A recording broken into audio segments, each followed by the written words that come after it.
Welcome back, traders, to today's video. In today's video, we're going to go over NAS100, gold, and EURUSD. This is going to be my forecast as to what I think is going to be happening this week. And this is a follow-on from last video that I did, which was on the Sunday, right? So a couple things have changed, a few things have remained the same, and we're just going to go through it all just to make sure that if you are thinking of taking a position in either one of any of these assets that I plan on talking about today, we have our best foot forward. So with that said, we're going to get straight into it.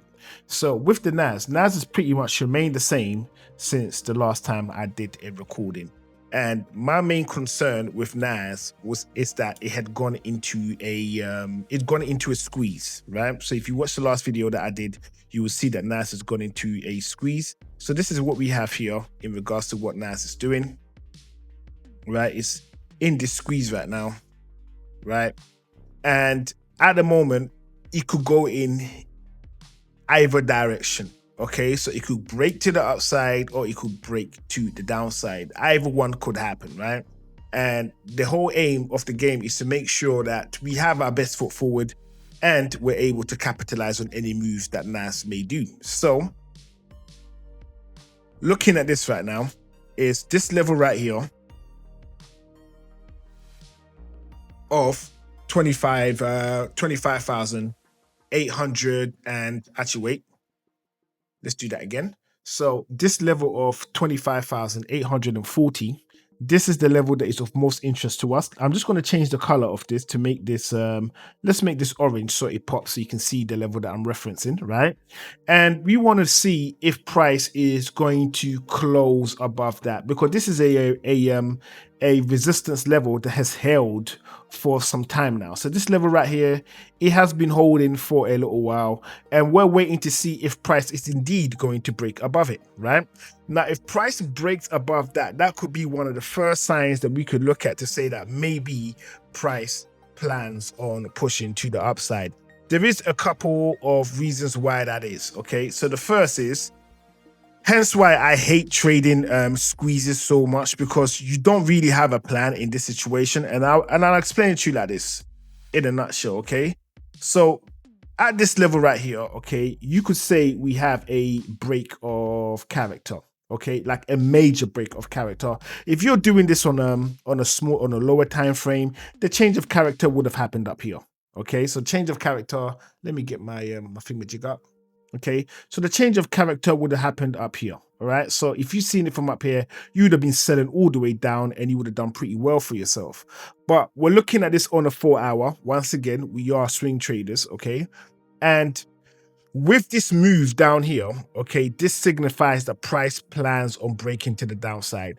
Same thing as if this level right here was to be taken out. So if this level right here was to be taken out, it is fair to assume that price wants to push to the upside. So you would have at this level, so first confirmation of price may want to break down to the downside if you get another break will be 23,846. If that level is taken out, this level right here, okay, this level right here, then we're thinking, hey, okay, NAS wants to go down, and you can effectively say NAS has gone into a downtrend, even though we had the first part of that signal delivered to us in this area over here, okay? But however, since that's happened, this whole thing has gone into a squeeze. So as it stands, okay, another level, so if NAS breaks this way, this effectively would be a break of structure at this level right here, okay? And then we could look for possible sales in this location to drive price downwards. That's how we could possibly look at it. But at the moment, that's not what's happening. NAS looks like it wants to push up. This is the level that we're going to need taken out to actually confirm that we have a new change of character, which would be at this level that I've just mentioned, 26,281, and that we should be looking for buys to the upside.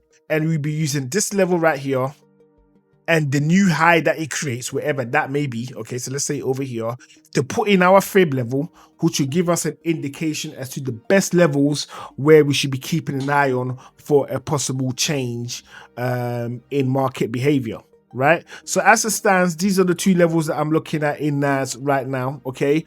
Whatever happens in this area is going to be good. You can trade it, okay? So I'm not going to say you can't. You can trade it, but I myself as a swing trader, I would not be using this level here as an indicator to tell me what to do.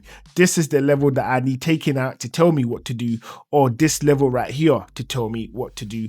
And if I'm looking at anything on a shorter time frame, maybe I could look at these swing highs for a possible push to the upside to this level right here, where I would aim to hop off. Right, same thing down here as well. So I will be looking at either this level or this level to be taken out. Then I would ride price all the way down to this level right here to kind of just to gain as much profits as possible. But as it stands, when it comes to the NAS, it's moving sideways. There is no clear indication right now. So I'm just going to give this another X like I did before to say, for me personally, this is not tradable, and I will avoid this market entirely until it gives us the indication that we're looking for. So now the next asset that we're going to look at now is going to be gold, right? Now, gold is an interesting one. Gold is an interesting one. Gold is an interesting one. Now, in the last video that I did, okay, this was some of the moves that I thought was going to take place. I left all the drawings on here as normal because bottom line is we understand how market behaves, and there is what we want to happen and there's what happens. If everything falls in line with what I want to happen, is great, but if it doesn't, it doesn't. Such is life, right? So as it stands right now, gold is giving us a signal to say that it wants to go up, right? So it's got more pushing to the upside, and the first signal was in this area where we had the break of structure. So prices popped out, it's closed above, which is good. It tells us it wants to go up. So now the question is, are we going to get some type of pullback in this area? Are we going to get more consolidation in this area and then it blasts up? These are the things that we do not know as it stands right now. But when situations like this happen, I always refer to the textbook until something different happens, right? So in this case, I'm expecting to look for entries in this zone here. This is where I'm looking for entries. Where it will be, that I don't know, but I'm looking for entries in this area in the sense of any pullback I get is to signify that price wants to push up, okay? Where things will go absolutely wrong in your assessment in terms of wanting gold to go up, and if it doesn't go up, where you would say things have gone horribly wrong is if we get a close below this level right here. And this level in question, this level right here, this would be 4,276, this right here, okay? So if that level is taken out, as should gold come down, then you might want to look for moves to the downside, because overall it's going to be bullish, but you might have a really deep cut in terms of the pullback to the downside. So that you want to be mindful about, right? So now that I've said that, it's important that I cover a few things as well. So this level right here is no longer relevant. I thought gold was going to be coming in there. It didn't come in there. So let's get rid of that. This level right here is no longer relevant because this essentially was supposed to be change of character, right? But we didn't get price come down that low. So this change of character that we have down here has now moved, and it's now this one up here. So this is the new change of character that is of interest to us right now, okay? Anything happens up there, we then decide what we're going to do and how we're going to do it. The next thing that I'm going to do now is I'm just going to drop the Fibonacci on this. And this is going to give us a rough idea. Now, bearing in mind, until we get the pullback in this area, okay, this Fibonacci might not be accurate, okay? So it's got to be adjusted as price continues to push until it gives us that pullback. That's when the Fibonacci is going to make absolute sense. So as it stands, based on the data that I'm looking at, this is how I would draw the Fibonacci to begin with, bearing in mind that I know that this is dynamic and it is subject to change until I get that actual confirmed pullback, right? That's when it's going to make sense. So the fib level we got right here. So let's just add that in there right now. Just add that in there. Let's just see levels of interest. Okay, so this is the fib level that we have. And the area of interest to me is where I'm going to highlight in whatever color shows up. Then I'll probably change it back. Okay, so this is the area of interest to me right now in terms of where I'm expecting gold to bounce from. So this is my first location. And then over here would be my second location, or this would be my first location, and the next stop down, that would be my second location. So let's get rid of the fib and let's mark out these zones, right? Let's mark out these zones.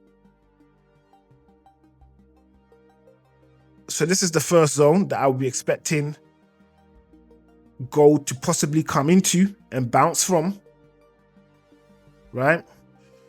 Actually, let me make this purple. Let's make this purple as well.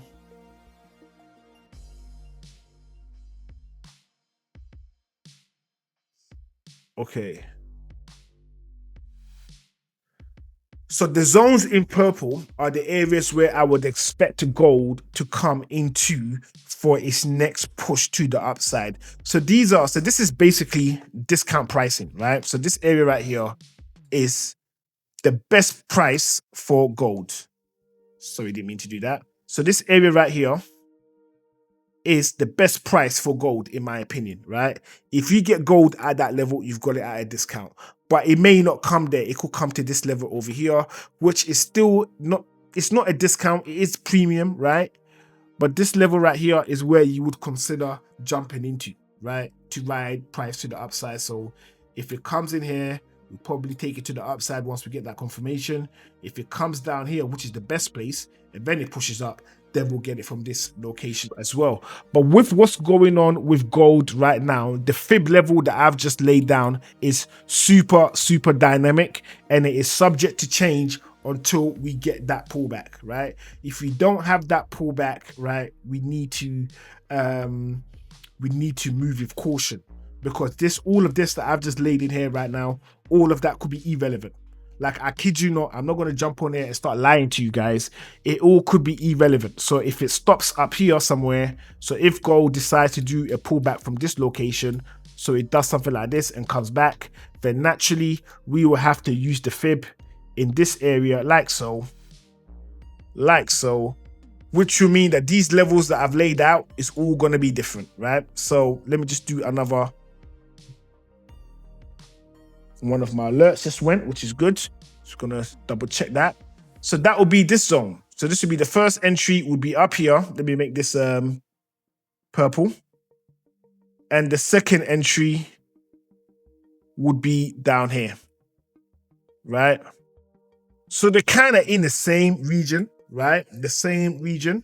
But as it stands, we don't know what gold is going to do, because gold is pushing up, okay? It is in the process right now of creating a new break of structure, as we can see in this area right now. So we're in the process of creating a brand new one, right? So that logic is what we will apply in this area if you desperately needed a position in gold, right? We will apply the logic that I've just laid out right now. We will apply it in this area once we get that pullback from once it does whatever it's doing, which is pushing up. So once it's done that and it starts to pull back down again, we can mark out those areas. We can find the optimal levels to get in, and then we can use those levels as our way to obviously position ourselves in the market. So with gold, I'm super bullish on it. Everything is saying bullish right now, and that's exactly what I want to see. And as it stands, like, as you could hear, if you heard it, if I didn't cut that part out, one of my alerts just went for gold. So I now know that, okay, we got to start looking for a situation in that. We got to start preparing. So with that said, we're going to hop on to the next asset that we're going to look at. We want to keep everything here, by the way, just so that on the next video, I know where we left off from. So the next asset that we're going to look at right now is going to be EURUSD. Okay. Now, EURUSD kind of told the party line a bit, right? It told the party line a bit, which is fantastic, which is, I thought EURUSD was going to come into this zone right here. It came really close. So if I get rid of this, you can see it came really, really, really, really close to it, right? And it's moved away. And as it stands with EURUSD right now, it has not made any indication whatsoever that it is going up, okay? And that indication that we need is going to be from this level right here. Okay, it's going to be from this level right here as it stands. So as it's doing whatever it's doing right now, if it doesn't take out this level, Euro USD is still pushing downwards, and we have to treat it as such, right? If Euro USD makes its way into this level right here, okay, we can then look at this level right here to say, hey, this is where Euro USD plans to turn around, right? Because this level, should Euro USD do what it's done and then move away, this will be our break of structure, right? And then we just got to wait for a pullback if we have that, and then we just lock it in and get off the screen, okay? So as it stands right now with Euro USD, it is straight textbook, right? If it's not for the fact that I am so in love with trading gold right now, I would hop onto Euro USD, because in all fairness, once you kind of got a good grip as to what market is doing and how market is doing it, right? Euro USD is one of the easiest assets to trade. One of the easiest assets to trade. I would say in terms of easiest assets to trade, obviously it comes with its challenges, of course, right? Would be NAS, Euro USD, and gold if you like a challenge. I like a challenge. That's why I'm in gold, right? It makes me a better trader, in all fairness. That's why I like doing gold. So that will be my my picks. Now, as it stands, like once again, we're going to zoom into the macro so we have a really good idea as to what's going on with Euro USD right now. And right now, what we can see is Euro USD is in the top leg of the supply part of this overall channel as a whole, right? It's in the top side of that. So sensible predictions are the possibility of Euro USD coming down from where it is actually quite high. It's actually quite high if you look at this on a larger time frame, right? And that is what we have to be mindful about when it comes to Euro USD. Is that price could definitely break down, and when it does, there is a lot of pips in it for us. So just so long as you don't fall in love with the idea that Euro USD is just going to keep going up, and you're prepared for the event that it may break down, you should be fine in this space. You should be absolutely fine in this space, right? So this is the analysis as it stands based on what it is that I've seen, how I'm seeing it, what I'm looking for. As a quick recap, actionable moves that I can take right now in the market, in all fairness, I'm looking towards gold. Gold looks like it's going to give me an indication at some point today to say I can rejoin the market, right?